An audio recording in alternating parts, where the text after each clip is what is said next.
दोस्तों नमस्कार। खबर से खबरदार ये जो हमारा वीकली बुलेटिन चलता है, इसमें सबसे पहले मैं संदीप जोशी आप सभी लोगों का स्वागत करता हूं आपके अपने यूट्यूब चैनल मार्केट गुरु फाइनेंशियल ट्रेनिंग सेंटर पे। दोस्तों आज के वीडियो में बहुत ही ज़रूरी बातों पे चर्चा करने वाले हैं। आने आने वाले वीक के पॉइंट ऑफ व्यू से मार्केट की क्या चाल ढाल रह सकती है और एक सबसे बड़ा फंडामेंटल चेंज जो कि अभी 20 नवंबर से होने जा रहा है, उससे रिलेटेड एक अनाउंसमेंट हुई है। उसी अनाउंसमेंट से आज के वीडियो को शुरुआत करते हैं और कुछ बहुत ही जरूरी एस्पेक्ट्स को समझने की कोशिश करते हैं। और वो एस्पेक्ट हम सभी लोगों को पता है, अभी आने वाले 20 नवंबर से लॉट साइज चेंज होने वाले और साथ ही साथ चेंज होने वाला है हमारा एक्सपायरी का साइकिल। सबसे पहली बात तो बहुत सिंपल सी है, निफ्टी का एक्सपायरी वीकली रहेगा, उसमें कोई बदलाव नहीं है। और बैंक निफ्टी का वीकली एक्सपायरी बंद हो जाएगा, वो मंथली एक्सपायरी में कन्वर्ट हो जाएगा। अब आज के वीडियो में मैं दो तीन बातों पे आपको क्लियर कट गाइडेंस क्लियर करूंगा, मतलब वो सारी की सारी चीजें क्लियर करूंगा जो कंफ्यूज कर रही है बहुत से लोगों को। और उससे रिलेटेड बहुत सी अलग अलग बातें फैलाई जा रही है, खास करके ऑप्शन बायर के पॉइंट ऑफ व्यू से, कि भैया आपके लिए बहुत मुश्किलें बढ़ने वाली है। सिंपल तरीके से क्लियर कर देता हूं। सबसे पहले तो समझ लीजिए, जो अभी यहां से आगे लॉट साइज रहने वाली है, निफ्टी का लॉट साइज एनएससी ने डिक्लेयर किया है 25 से होगा 75। और मैं आपको बताऊं दोस्तों, आई थिंक 2017 या 2018 के आसपास ये थोड़ा चेंज हुआ। उसके पहले 75 के लॉट साइज में ही निफ्टी में काम किया जाता था। कोई मतलब ऐसा नहीं है कि बहुत बहुत ही मुश्किल कुछ आ गई है ऑप्शन बायर के लिए, नहीं। 75 का लॉट साइज, और अभी भी कोई भी एक लॉट में, हाँ अगर कोई ऐसा है सिर्फ एक ही लॉट में काम करता है तो उसके लिए दिक्कत है। और मैं आगे बहुत सारी चीजें एक एक करके क्लियर करूंगा। सबसे पहले तो 25 का 75 किया गया है और बैंक निफ्टी का 15 से 30 किया गया है, डबल किया गया है, बस इतनी बात है। अब एक चीज बैंक निफ्टी के अंदर ध्यान देने जैसी है, थोड़ी दिक्कत वाली है। हाँ सिंपल सी बात है, कहूंगा मैं दिक्कत वाली क्या है, मैं प्रॉपर एग्जाम्पल के साथ आपको क्लियर करता हूं, अच्छे से ध्यान दीजिए। देखिए अभी अगर पहले निफ्टी की बात करते हैं तो निफ्टी का 25 का लॉट साइज 75 हुआ है।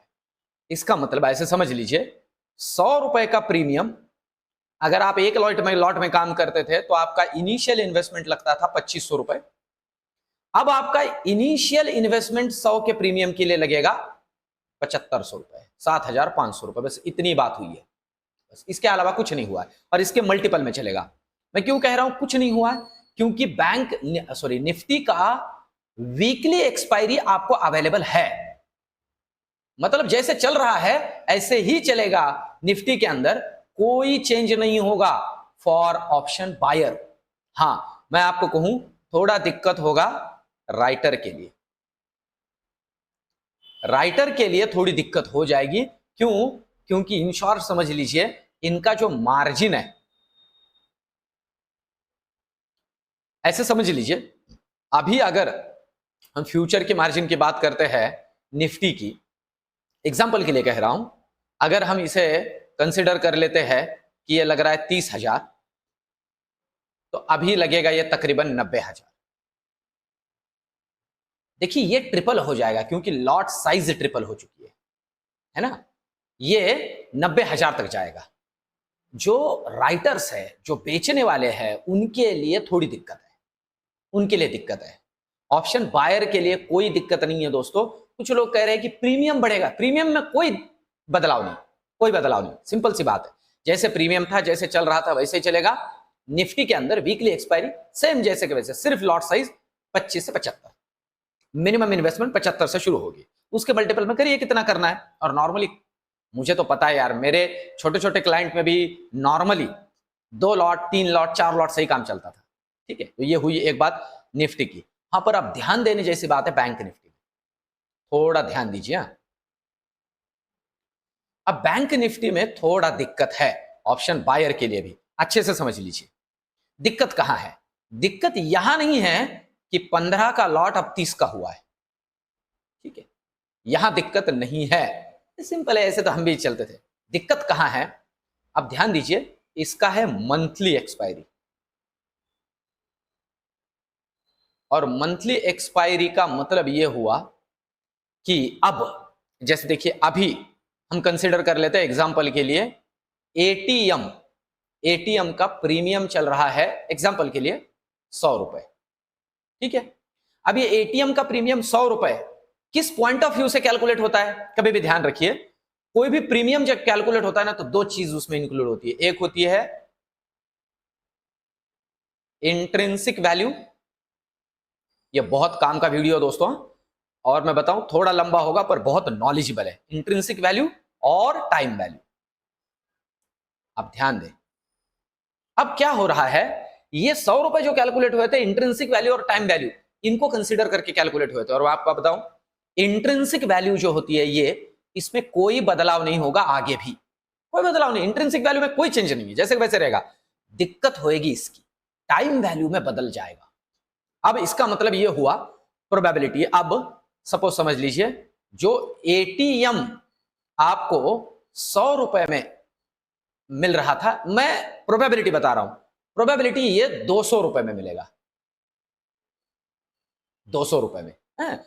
ये भी मैं मतलब शायद से कम भी बोल रहा होगा, ये ज्यादा भी हो सकता है, 200 रुपए में मिलेगा।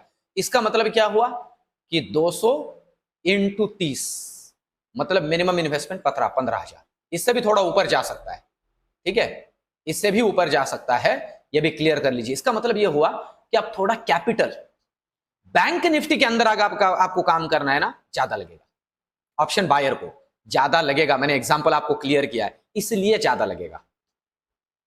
तो इसके लिए मैं आपको एक सॉल्यूशन देता हूं, ठीक है, ये क्लियर हुआ सभी लोगों को।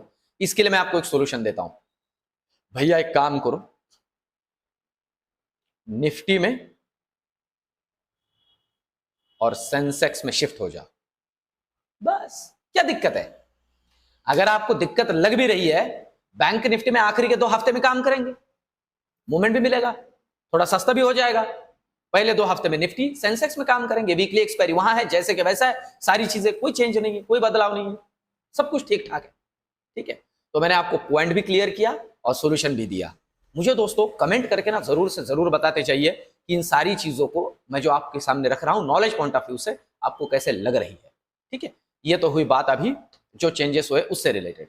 इसके अलावा भी चेंजेस हुए हैं पर उनके बारे में मैं ज्यादा चर्चा नहीं करूंगा, क्योंकि आप बहुत लोग उसमें काम करेंगे ज्यादा, ऐसे लग नहीं रहा है। मिड कैप हुआ, निफ्टी हुआ, वगैरह वगैरह, कभी इसके ऊपर एक डिटेल वीडियो लेके आऊंगा, पर अभी के लिए ये चीजें ध्यान में रखिए।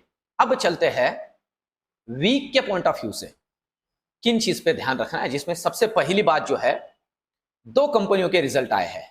एक आया है एचडीएफसी बैंक, ये जो आपके सामने चार्ट है आप देख रहे हो, ये एचडीएफसी बैंक का चार्ट है। मैंने एचडीएफसी बैंक का चार्ट क्यों लिया है, सिंपल वे में क्लियर कर देता हूं।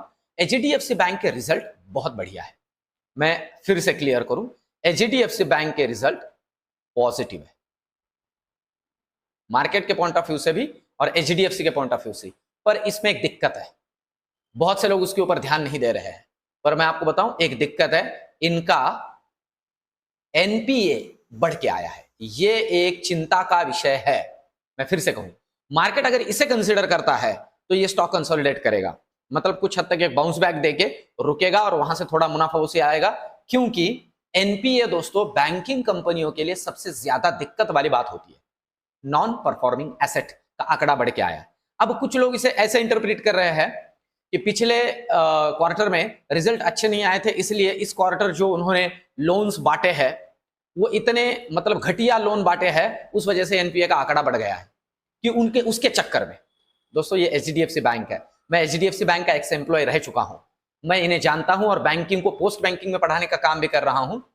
ये जो एनपीए बनते हैं ना, उसके लिए क्राइटेरिया होता है मिनिमम 90 डेज तक कोई लोन का इंटरेस्ट या प्रिंसिपल रिपे ना करे, तब जाके कंपनी वो जो बोरोवर है वो एनपीए में जाता है। तो ऐसा नहीं कि जो एनपीए का आंकड़ा बढ़ के आया है वो अभी बकवास लोन बांटे उसमें से आया है, पुराना है पर ये बढ़ के आया है, ये चिंता की बात है, इसे अच्छे से ध्यान में रखना है। पर अगर ध्यान रखिए, मैं आपको लेवल्स बता रहा हूं, अभी की लेवल चल रही है 1681। अगर अच्छे से ध्यान दीजिए, मैं लेवल आपको क्लियर कर रहा हूं, 1715 का लेवल मार्क करके रखिए।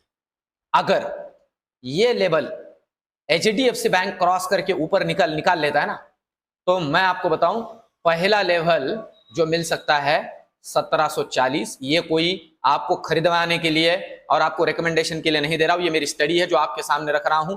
स्टॉक खरीदना या बेचना ये आपका खुद का डिसीजन होगा। 1740 का पहला लेवल और दूसरा सीधा 1800 का लेवल, इसमें प्रकट हो सकता है, दर्शन हो सकते हैं। अच्छे से ध्यान में रखिए और आप ये भी समझ लीजिए कि अपने साथ ये बैंक निफ्टी को कहां लेके जाएगा। तो चिंता मत करिए, अगर ये भागने लगे, ये लेवल्स जो आपके सामने रखे ये तोड़ने लगे, पहले तो 1700 का लेवल, अब जहां है यहां से 1700 का, बाद में 1715, 1740, और अगर इन लेवल में से 1, 2, 3 कहीं से भी नीचे निकलता है, मतलब भागता है या रुक जाता है, स्टेबल हो जाता है, तो समझ लीजिए इसका इंपैक्ट आना शुरू हुआ। ठीक है, ध्यान दे के काम करना है और समझ के काम करना है। तो ये इंपैक्ट करेगा बैंक निफ्टी के ऊपर, निफ्टी के ऊपर आईटी कंपनीज और बाकी सेगमेंट इंपैक्ट कर सकते हैं। अच्छे से ध्यान रखते हुए काम करना है। हाँ, कोटक के रिजल्ट अच्छे नहीं है इतने कुछ कि जिसके ऊपर चर्चा की जाए, ठीक है, पर उनका एनपीए बढ़ा भी नहीं है, ये एक ठीक ध्यान में लेने जैसी बात है। हाँ, ओवरऑल ग्लोबल मार्केट की बात की जाए तो पॉजिटिव चीजें हैं। जो युद्ध विराम है वो मार्केट के लिए पॉजिटिव है, गिरता हुआ क्रूड मार्केट के लिए पॉजिटिव है, फेस्टिव सीजन मार्केट के लिए पॉजिटिव है। हाँ, कल के वीडियो मैंने एक बात बोलनी रह गई थी, चाइना जो सस्ता हो रहा है उस वजह से जो एफआईआई भाग रहा है हमारे मार्केट से, ये दिक्कत वाली बात है और लिटरली ये दिक्कत वाली बात है।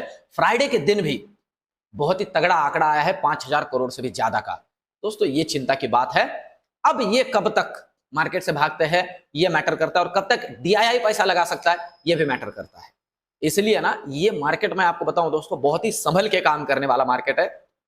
लेवल टूटेगी तो बड़े बड़े प्रसाद बटेंगे, जब तक लेवल टूटता नहीं है शांति से बैठे रहना है। जो मैंने लॉट का कहा था ये अभी आने वाले वीक में नहीं है, 20 नवंबर के बाद की बात है, पर अभी के लिए इन बातों पे आने वाले 2-3 दिनों के लिए ध्यान रखना है। बैंकिंग सेक्टर प्रोबेबिलिटी है लीड करेगा यहां से आगे मार्केट को, पर दोस्तों सिर्फ लेवल टू लेवल काम करना है, लेवल टूटे बगैर काम नहीं करना है। थोड़ा मुश्किल वाला मार्केट यहां से आगे हो सकता है, पर हम जिस लेवल पे है यहां से अभी बैंकिंग सेक्टर लीड करेगा ऐसे लग रहा है। तो ओवरऑल ये आज का वीडियो, ये एनालिसिस और ये रिसर्च आपको कैसे लगा कमेंट में मुझे जरूर से जरूर बताइए। वीडियो को लाइक करिए, चैनल को सब्सक्राइब करिए। मिलते कल के वीडियो में, धन्यवाद।